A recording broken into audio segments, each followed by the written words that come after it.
Good morning class 11th। सो अभी तक हम लोगों का रेडॉक्स फिनिश हो चुका है, ठीक है। सो अभी आप लोगों के डिमांड पे, क्योंकि आप लोगों ने कहा कि थर्मोडायनेमिक्स शायद आप लोगों का नहीं हुआ है, so I am going to start thermodynamics today, okay. तो अभी थर्मोडायनेमिक्स का आज बेसिक इंट्रोडक्शन लेते हैं, ठीक। सो बेसिक इंट्रोडक्शन की बात करते हैं।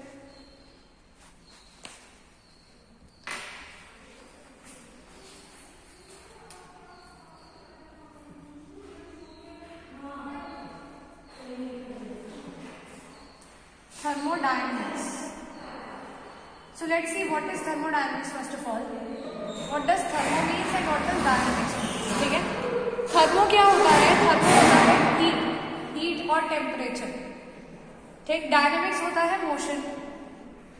तो हीट का मोशन किस तरीके से हो रहा है, हीट कहाँ से कहाँ जा रही है, या जो टेम्परेचर का या जो भी हीट वाली चीजें हैं, ठीक है, इधर वर्क हो या कुछ भी हो, जिसमें भी हीट लॉस या हीट गेन होगा, एनर्जी का चेंज होगा, वो किस फ्लो में डायरेक्शन चल रही है। यानी हीट, अगर मेरे पास एक सिस्टम है या मेरे पास एक चाय का कप है, तो उसमें से हीट बाहर जा रही है कि उसके अंदर हीट गर्म हो रही है, कि कोल्ड ड्रिंक रखी है तो वो हीट क्या हो रही है, उसके अंदर आ रही है, ठीक है।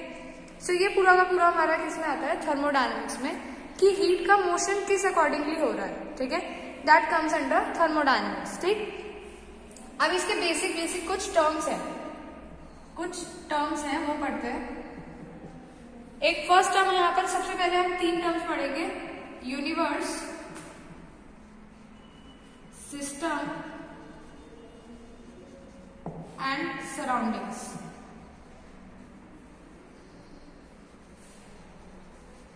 ठीक। We will study about these 3 terms. Universe क्या होता है, सिस्टम क्या होता है, सराउंडिंग्स क्या होते हैं, ठीक है।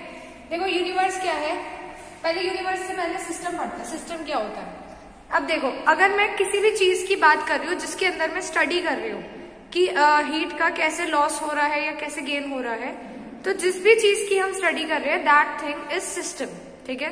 लाइक सपोज फॉर अभी हम थोड़ी देर पहले चाय के कप का डिस्कशन कर रहे थे, सर्दी हो रही है तो वही याद आ रही है, ठीक है।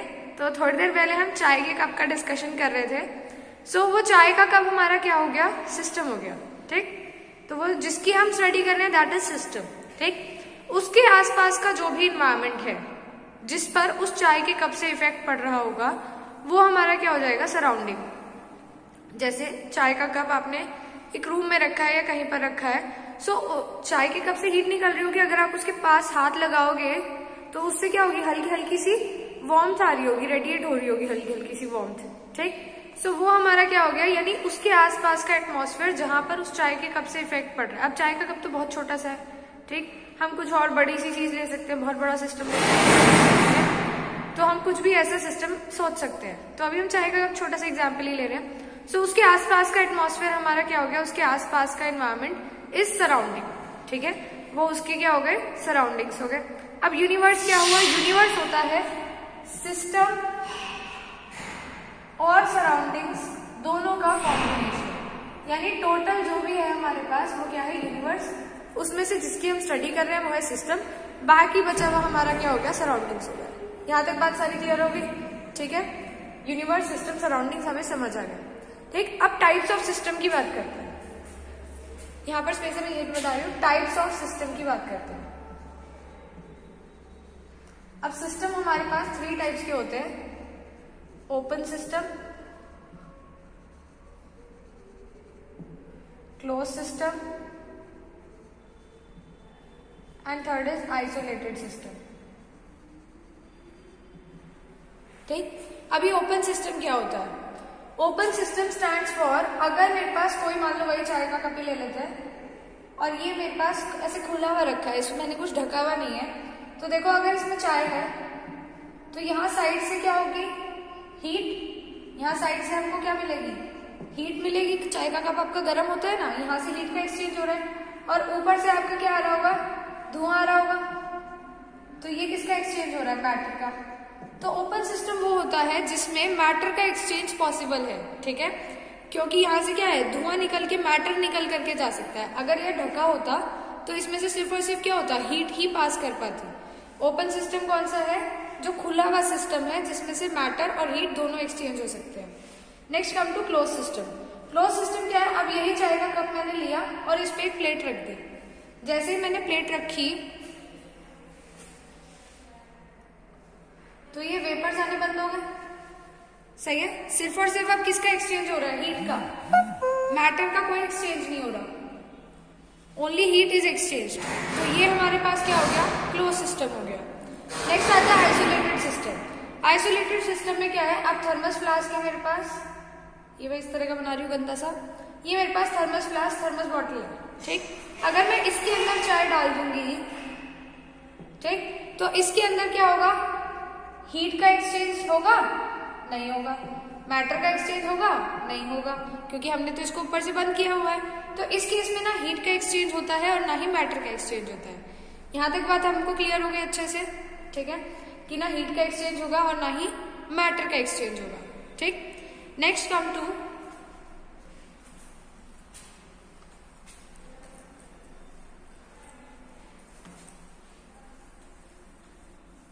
Extensive and intensive property of thermodynamic system. तो दो टाइप्स की प्रॉपर्टीज होती है, एक्सटेंसिव और इंटेंसिव। Now what is extensive? वो properties which depend on amount of matter, depends on amount of matter. वो प्रॉपर्टीज हमारी क्या होगी? Extensive property. जैसे कि वॉल्यूम,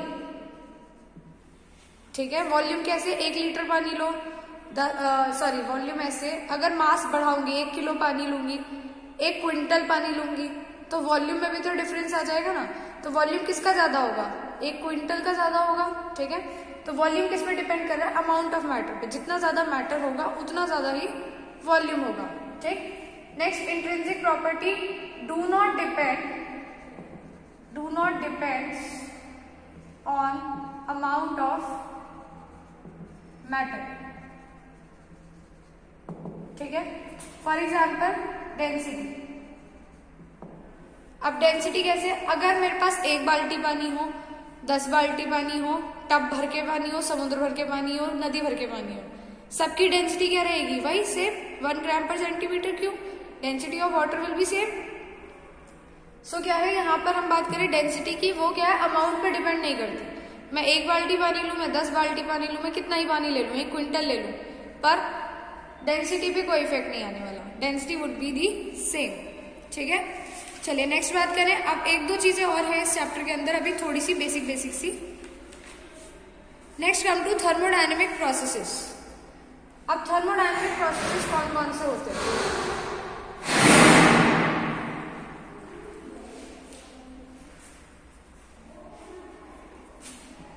थर्मोडायनेमिक प्रोसेसेस, ठीक। कौन कौन से प्रोसेसेस होते हैं थर्मोडायनेमिक प्रोसेसेस में? First comes isothermal. देखो आइसोथर्मल क्या होगा? आइसो मीन्स होता है सेम एंड थर्मल मीन्स होता है हीट या फिर टेम्परेचर, या इसे टेम्परेचर ही लेते हैं, टेम्परेचर, सही। तो वो सिस्टम ऐसा थर्मोडायनेमिक प्रोसेस जिसके अंदर जिसके अंदर temperature is constant, delta T 0, वो आइसोथर्मल हो गया। Next is adiabatic. एडियाबैटिक हम किसे कहते हैं? जिस प्रोसेस के अंदर हीट हमारा क्या होता है? 0, no change in heat is there. Third process आता है हमारा isobaric. Isobaric processes are those in which change in pressure. देखो आइसो मीन सेम, बार होता है किसके लिए? प्रेशर के लिए। तो डेल्टा P हमारा क्या हो जाएगा? 0 हो जाएगा। Fourth isochoric. आइसोकोरिक केस में डेल्टा V हमारा क्या हो जाता है? 0। Iso mean same and choric suggest for volume. Fifth process पे आते हैं साइक्लिक प्रोसेस। साइक्लिक प्रोसेस किसको कहते हैं? जो जहां से स्टार्ट होता है वहीं पे खत्म हो जाए, मतलब ओरिजिनल पोजीशन पे ही आ जाए दोबारा। जैसे डिस्प्लेसमेंट पढ़ते थे ना, बिल्कुल वैसा ही। तो इस केस में हमारा जो डेल्टा H होता है वो हमारा क्या होता है? 0 होता है, ठीक है। डेल्टा H आपको अभी नहीं पता, delta H is enthalpy change, तो वो हमारा यहाँ पे क्या होता है? 0 होता है, ठीक है। चलिए आज के लिए हमने इतना पढ़ा है, थोड़ा बेसिक इंट्रोडक्शन था हमारा ठीक, कल से हम लोग अपने वर्क पर और सीधा फॉर्मूला वाला पार्ट और न्यूमेरिकल वाले पार्ट पे आ जाएंगे। ठीक है, चलिए, हैव अ नाइस डे।